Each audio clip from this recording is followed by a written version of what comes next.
سلام.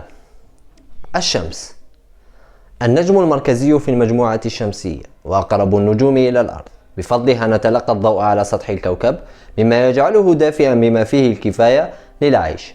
ولا ننسى أيضا أنها السبب الأول لتماسك نظامنا الشمسي. فبحسب النظرية النسبية لأينشتاين، جاذبية الشمس هائلة، فكتلتها تساوي 333 ألف كتلة الأرض، فهي من تجعل الكواكب تتنقل في مداراتها.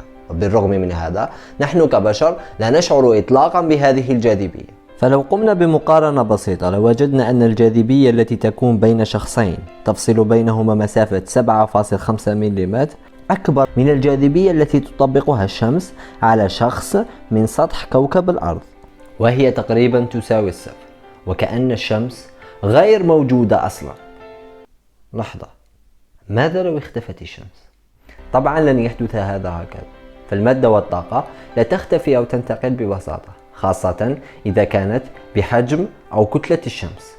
ولكن لنناقش الأمر كتجربة فكرية على أي حال، لنرى مصير الأرض في هذه الحالة، وكيف سيتعامل الإنسان مع الظلام ودرجة الحرارة الباردة، وهل سنبقى على قيد الحياة إذا اختفت الشمس؟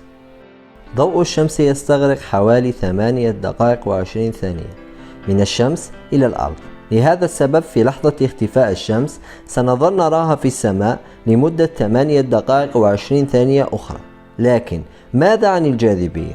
موجات الجاذبية تنتشر بسرعة الضوء حسب النظرية النسبية لأينشتاين، ففي لحظة اختفاء الشمس تطير الأرض في الفضاء بشكل مستقيم، وذلك لانعدام جاذبية الشمس على الأرض، مما يجعل الأرض تدور دون أي فكرة عن الظلام القادم.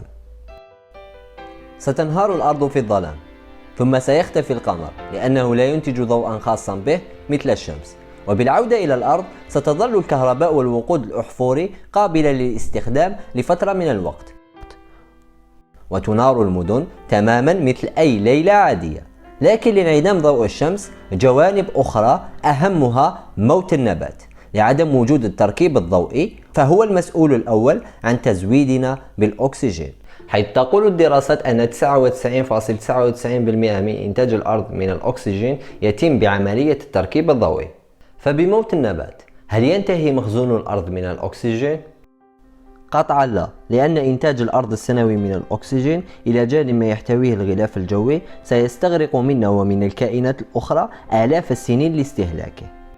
لكن بموت جل أصناف النبات ستعيش الأشجار الكبيرة لعقود بسبب التمثيل الغذائي البطيء. بالعودة إلى سير الأحداث، بعد أسبوع من اختفاء الشمس ستنخفض درجة الحرارة إلى ما دون الصفر درجة، وتستمر في الانخفاض إلى -73 درجة مئوية في غضون العام الأول، الأمر الذي يقضي على معظم البشر لعدم وجود ملجأ دافئ يؤويهم. وسوف يتجمد سطح المحيط، ومع ذلك يبقى الماء من الداخل سائلا بسبب الحرارة من قلب الأرض. فقط الكائنات الحية الدقيقة التي لا تتطلب التمثيل الضوئي ستبقى على قيد الحياة، عن طريق تحويل حرارة قلب الأرض إلى الطاقة التي يحتاجونها، ويمكن أن تستمر في الازدهار لمليارات السنين حتى تصبح الأرض قطعة مجمدة من الانجراف الصخري في الفضاء. في الأخير شكرا على الدعم الكبير والتعليقات المحفزة، ولا تنسى لايك والاشتراك وضغط زر الجرس ومشاركة الفيديو على أوسع نطاق، وأرجو أن نصل إلى 200 مشترك قبل الفيديو القادم. ولا تنسوا متابعتي على مختلف وسائل التواصل الاجتماعي. سلام.